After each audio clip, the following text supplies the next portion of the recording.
浮かない顔ね。どうしたのよ。お前は天音かなたという VTuber を知っているか？知ってるわ。というか見てたわ。2025年の12月に卒業したホロライブのタレントね。ああ。半年前はちょうど彼女が卒業した日だなと思ってな。時間が経つのも早いわね。心の傷も少しずつ癒えてきたわ。それであの子のことを思い出して気持ちが沈んでたってわけね。いや、まあそれもあるが、彼女の卒業理由をみんながどう捉えているのかが気になってな。卒業理由？ああ。卒業発表の配信はちゃんと見たか？ショックすぎて未だにちゃんと見れてないわ。正気か？しょうがないでしょ。代わりに X のポストは見たし、卒業理由については理解してるわよ。確か、業務外タスク、過密スケジュール、心身への影響、の3つだったわよね。まあ、そうなんだが。じゃああれについては知らなそうだな。あれって？タレント間の関係についてだ。ああ、少しだけ話題になってたような気もするけど。でも X のポストだと卒業の理由は業務に関することしか書いてなかったし、大したことはないんじゃない？やっぱりな。多分それが一般的な認識なんだろう。だが、もしタレント間の関係から全てが始まっていたとしたら、どうする？何を言ってるの？あくまで可能性の話だけどな。でもこの配信に彼女はヒントを残していたんじゃないか。俺はそう考えてるんだぜ。あんまり適当なことを言うのは良くないわよ。陰謀論でもばらまくつもり？それはどうかな。というわけで今回は、天音かなたの卒業発表に隠されたパズルについて解説していくぜ。というわけで、解説の前に配信を見てもらったわけだが、しんどい。で、どう思った？文章を出したり、台本を読む形で発表したり、丁寧に説明しようとしてたと思うわ。発表内容の確認を取ったり、英訳を用意したり、事前準備もしっかりしてるわ。他にはあるか？詳細に説明してた以外は、X のポストとほとんど同じだったわ。なるほど。じゃあ、タレント間の関係については、どう思った？話題としてはショッキングだけど、さらっと流してたしそこまで重要には思えないわ。というより変じゃない？どう変だった？なんていうか、浮いているというか、あくまで主題は業務量に関する話だけど、タレント間の関係はより俗人的な内容だわ。この話をわざわざする必要があったのかわからないし、アドリブで足したと言われた方が納得できるわ。確かにな。だが、これはアドリブじゃないぜ。なんでそう言い切れるのよ。台本を見たわけでもあるまいし。いや、見れたのさ。画面上には、台本の代わりになるものが常に表示されていたんだ。英訳ね。そうだ。この英訳は配信のほぼ全編にわたって用意されている。台本を英語に翻訳したものとみなして差し支えないだろう。じゃあ、タレント間の関係は？英訳が用意されている。つまり、事前に話すと決めて事務所に確認を取った内容ってことだ。英訳を表示したのは、海外の視聴者への説明だけでなく、このように配信上の内容のうち、どの部分が事前に設計されたものだったか示す目的があったんじゃないかと思うぜ。英訳なんて全く気にしてなかったわ。そしてこの英訳にはまだ役割がある。英語の文章という、日本語の音声とは異なるレイヤーで情報を提示することができるんだ。文章構造によって、情報の比重や関係性を示すこともできるし、翻訳の自由度の中に、微妙なニュアンスを残すこともできる。この、英訳について、詳しく見ていこう。これは英訳の内容を1枚にまとめたものだ。英訳の範囲は、冒頭2分50秒の時点から、配信終了1分前である34分10秒の時点まで及んでおり、配信の内容をほとんど網羅している。構成としては、卒業の決定と発表に関わる背景について、卒業の理由の詳細について、ホロライブやファンへの感謝など感情的な部分について、となっている。ざっと見て気づいたことはあるか？特におかしいところはないわね。まあ、そうだな。だが、ここで注目したいのは文章構造だ。文章構造？卒業の大きな3つの理由について説明している箇所を見てくれ。The major factors behind my decision can be summarized into 3 points という書き出しでようやくの列挙が始まっている。ここでそれぞれ、業務外タスク、過密スケジュール、心身への影響、の3つについて言及している。そしてその後に、regarding the first point, regarding the second point という書き出しで各理由の詳細な説明が続いているんだが、3つ目の理由の詳細についての記述は、regarding の書き出しで始まっていないんだ。2つ目の理由の説明の途中で、combined with the area issue of workload imbalance, this overlap had significant impact on my health と続いて、健康への影響の話題にそのまま移行しているんだ。確かにそうなってるわね。そして、その話題の最後に、This was a major factor in my decision と締めくくっている。じゃあいいじゃない。だが、この文は読まれていないんだ。どういうこと？彼女は、コメントを拾ったり心情を挟んだりしてアドリブを足しているため、発言の情報量が英訳より多くなることはあれど、英訳の内容が抜け落ちていた箇所はないんだ。この後の範囲も含めて、英訳の内容は全て発言中に現れている。だが、この文だけが唯一読まれていないんだ。そしてその直後に、レガーディングで始まる3つ目の表現が登場する。あ、まさか。そうだ。それが、レガーディングリレーションシップス、アマングタレンツだ。そしてこの話題の終わりに、これらが主な卒業の理由であると改めてまとめているが、こちらは発言と対応している。つまり、これは一つ前の締めの文がダミーであると示すための構成であり、わざわざダミーを置いたのは、直前の内容が表向きのものであると示唆するためであったと考えられる。これによって、業務外タスク、過密スケジュールと健康への影響、タレント間の関係、の3つの内容が並列化されていると考えることができるんだ。でも、ちょっと根拠が弱くない？レガーディングなんてありふれた表現だし。まあそう焦るな。並列化の材料はこれだけじゃないぜ。この分け方をすると、シグニフィカントという表現が、各ブロックにちょうど1回ずつ現れることになる。この単語は各ブロックで、原因 A によってもたらされた重大な結果 B という形で用いられていて、結果にかかる表現になっている。そして、その結果の表現として、コンティニューという単語を用いて、続けるのが難しいと結ぶ形が共通している。ほんとだ。この、レガーディングによるブロック分けでは、本来3つ目の理由であった健康への影響が、2つ目の理由である過密スケジュールに吸収される形となるが、健康への影響の話題は、さっき言った通りシグニフィカントを含む文から始まっている。そして、コンティニューによる結びの文で占められていることから、過密スケジュールを主題として、原因と結果の対応を持つ一つのブロックとしてみなすことができるんだ。確かに。こうして見ると綺麗に構造が浮かび上がってくるわね。以上から、文章構造によって、業務外タスク、過密スケジュール、タレント間の関係が、並列化されていると考えることができるわけだ。なるほど。でも、その3つが並列化できるのは分かったけど、それが結局どうなるの？いや、どうにもならない。一般的には、文章の並列表現は同等の機能や重要性を持つ要素を配置する際に用いられるが、それらの相関を保証するものではない。これらはあくまで、卒業の理由という属性で並列化されているに過ぎない。そして、それが文章構造による解釈の限界になるぜ。終わり？いや、もう一押しある。この構造に、少し内容的な解釈を付け加えていくぜ。要約文では、こういう形で単純な順接の関係が成立していた。だが、ここで並列化された要素では、過密スケジュールとタレント間の関係の間に、順接の関係は成立しない。接続を表すなら、こういう形になるだろう。ふむふむ。しかし、実は業務外タスクと過密スケジュールの相関の方に見落としがあるんだ。そうなの？これらはそもそも、単純な順接の関係になっていないんだ。業務外タスクと過密スケジュールの説明には、それぞれ期間を表す表現がいくつか登場する。まず業務外タスクでは、デュアリングアサープンプロジェクト、フォーセベラルマンスとあり、特定のプロジェクトの期間中に数ヶ月にわたって問題が継続したということがわかる。実際の活動状況に照らして考えると、プロジェクトはソロライブやそれに関わるアルバム制作を指している可能性が高く、それによって該当時期はおよそ1年以内であると考えられる。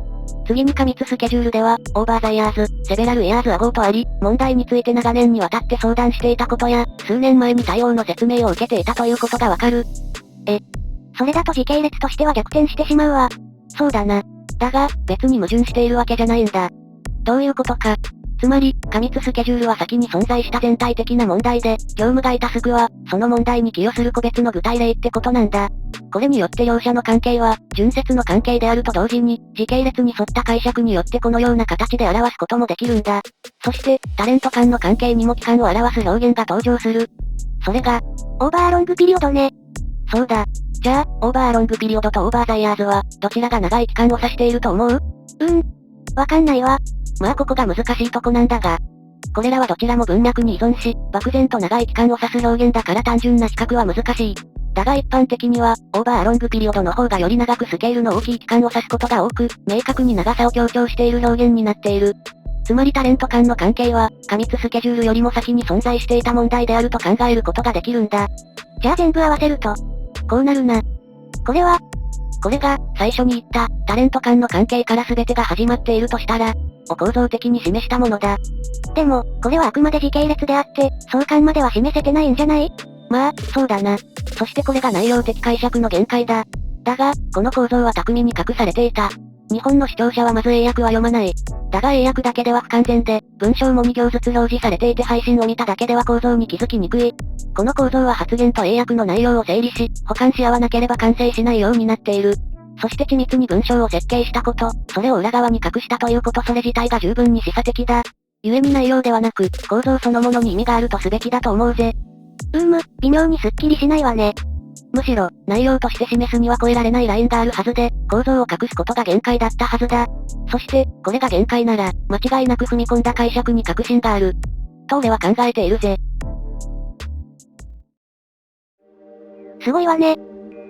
凄まじいこじつけだわ。照れるぜ。褒めてないわよ。やっぱりタレント間の関係は大した内容じゃないと思うか？そうね。やっぱり主題とは結びついてないと思うわ。じゃあ彼女は、業務に関する内容とは別に、個人的な事情や関係性を主張しようとしたってことでいいか？いえ、それは彼女らしくないわ。彼女なら他のタレントへの憶測が出ることも起憂するはずだし。そうだな。それにこの発表内容は、事務所の責任において公開されている。個人の関係性という性質の問題について、事実確認や全体の主題への関連性をクリアせずに発表の許可を出したと思うか？やはりタレント間の関係は、業務外タスクや過密スケジュールに、何らかの形で関係しているんじゃないかと俺は考えているぜ。いや、やっぱりストップ。なんだ、意義ありか？意義あり。これ、ちゃぶ台返しになっちゃうけど、この発表ってそもそも信用できるの？原因を作った側が発表内容を監修したわけでしょ？自分たちに不利な事実や、確信につながる情報を出すわけがないわ。まあそこは気になるよな。だが、その認識には前提部分に誤りがあるぜ。前提？ああ。業務に関わっていたのは運営で、発表内容をチェックしたのは事務所なんだ。どういうこと？気づかなかったか？彼女は配信中で、事務所と運営という単語を使い分けていたんだ。そうなの？じゃあ、彼女の発言についてもう一度整理してみるか。これを見てくれ。さっきちらっと出てきた発言の書き起こしね。ああ。そしてこの文章の事務所と運営を色分けするとこうなる。卒業の大きな理由の3つの説明を境に、単語の出現頻度がはっきりと二分しているんだ。事務所はその前にしか出てこないし、説明中は運営という単語を使っている。確かにこう見ると使い分けてるように見えるわ。でも、だとしたらこれらの単語は何を指してるの？じゃあそれぞれの単語にかかる表現についても見ていこう。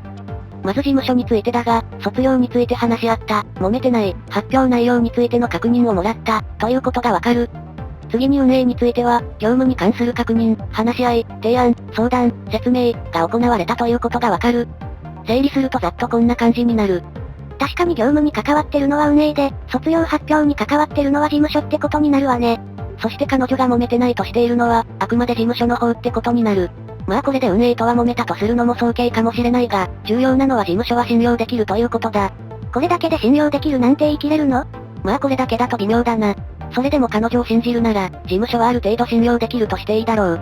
彼女は業務外タスクに関して調査してもらって、他のタレントには同じことは起こっていない、と言ってただろ。確かそうだったわね。そこでさらに他のタレントのファンに向けて、安心してほしい、と付け足している。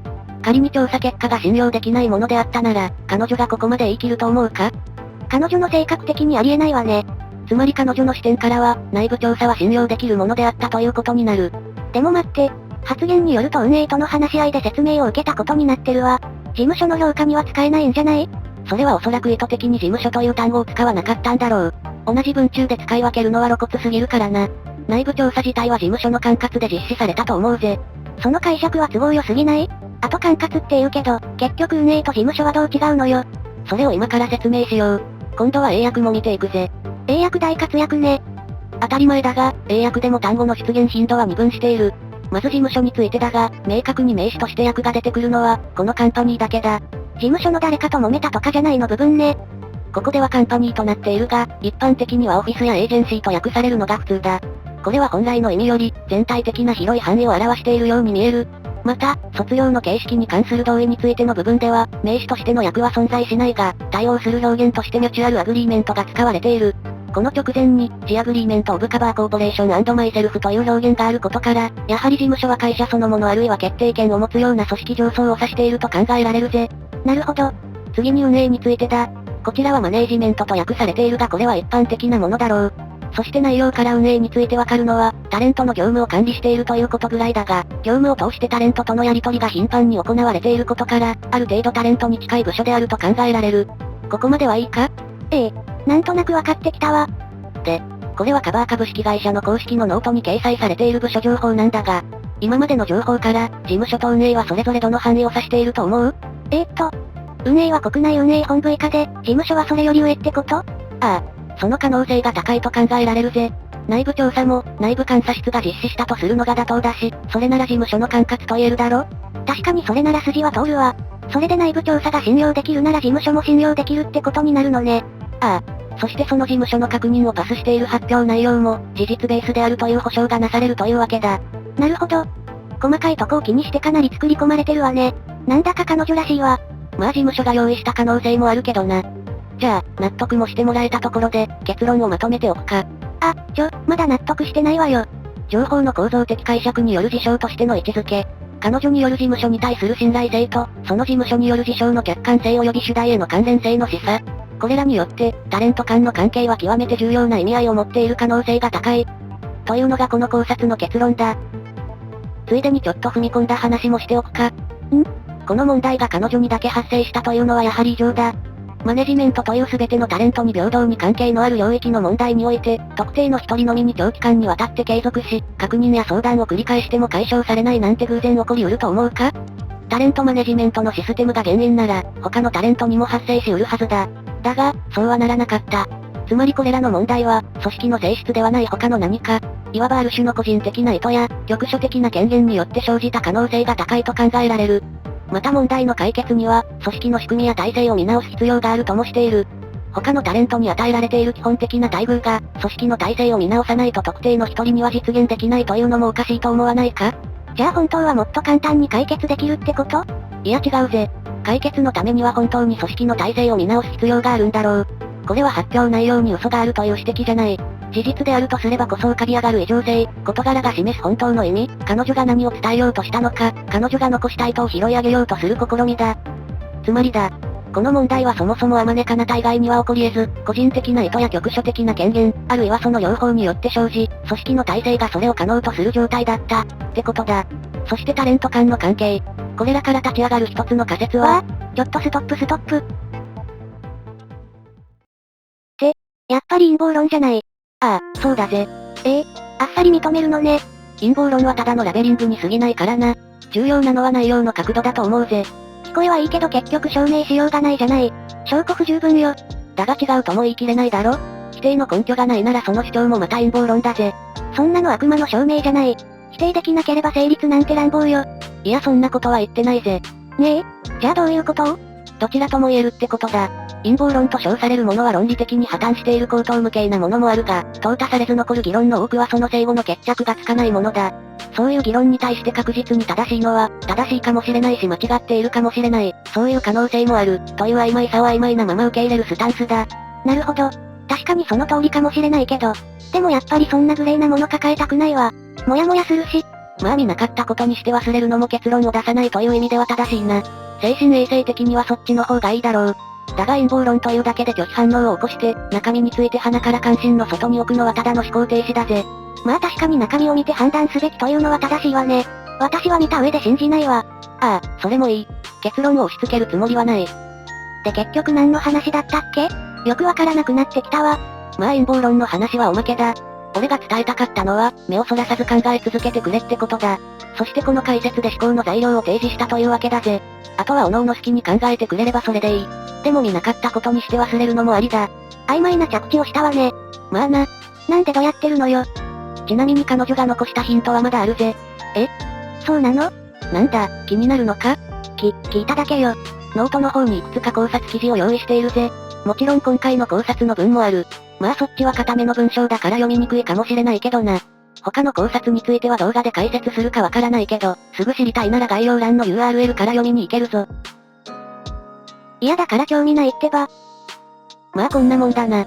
そんじゃ締めるか。そうね。最後までご視聴ありがとうございました。ありがとうだぜ。じゃあな。